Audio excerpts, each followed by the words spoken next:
નમસ્કાર દોસ્તો, સુરત શહેરની અંદર વરાછા વિસ્તારમાં ભારતીય જનતા પાર્ટીના ધારાસભ્ય કિશોર કુમાર કાનાણી ખુદ એવું સરકારને સ્ટેટમેન્ટ લખીને આપે છે કે વરાછા વિસ્તારની અંદર ખાડીનો પ્રશ્ન છે એ હલ નથી થતો, વરાછા વિસ્તારની અંદર ગેરકાયદેસર બાંધકામો થાય છે, ટ્રાફિકની સમસ્યાઓ ખૂબ મોટા પ્રમાણમાં છે, દારૂ બેફામ વેચાય છે, આવા અનેક પ્રકારના વારંવાર આ ધારાસભ્ય સરકારને સ્ટેટમેન્ટ આપે છે. ત્યારે હું આ ધારાસભ્યને ખાલી એટલું જ કહેવા માગું છું કે શા માટે તમે આવી સસ્તી પ્રસિદ્ધિ મેળવવાના પ્રયાસ કરો છો? સરકાર તમારી છે, તમે ખુદ ધારાસભ્ય છો. વરાછા વિસ્તારની જનતા પ્રશ્નોને લઈને ખૂબ દુઃખી છે, તો તમારે સરકારને પત્ર કેમ લખવો પડે છે? શું આ સરકારની અંદર તમારું કંઈ ચાલતું નથી એટલા માટે તમારે સરકારને પત્ર લખવો પડે છે?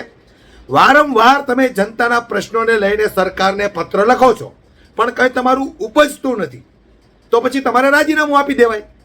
પણ આ સસ્તી પ્રસિદ્ધિ મેળવવા માટે, જનતાને મૂર્ખ બનાવવા માટે વારંવાર તમે સરકારને પત્ર લખો છો, એમ છતાં પણ નિવારણ આવતું નથી. તો આ બધી તકલીફ, સમસ્યાઓ 30 વર્ષની અંદર ઊભી કોણે કરી? હું કુમારભાઈ કાનાણીને પૂછવા માંગુ છું કે 30 વર્ષથી ભારતીય જનતા પાર્ટીની સરકાર છે, તો 30 વર્ષની અંદર આ તમામ પ્રકારની સમસ્યાનું નિરાકરણ તમે આજ સુધીમાં કેમ ન લાવી શક્યા? કોંગ્રેસની સરકાર તો હતી નહીં કાંઈ 30 વર્ષથી.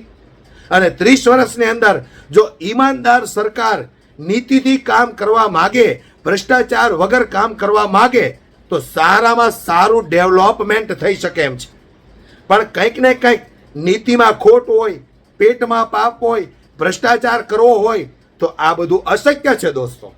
એટલે વારંવાર સરકારને પત્ર લખી અને આવી સસ્તી પ્રસિદ્ધિ મેળવવાના પ્રયાસ કરતા ભારતીય જનતા પાર્ટીના ધારાસભ્ય કુમારભાઈ કાનાણીને મારે એટલું જ કહેવું છે કે ખરેખર જો વરાછાની અંદર આ બધા પ્રશ્નો હોય તો મેદાનમાં ઉતરો, મેદાનમાં ઉતરો અને આનું નિરાકરણ લાવો.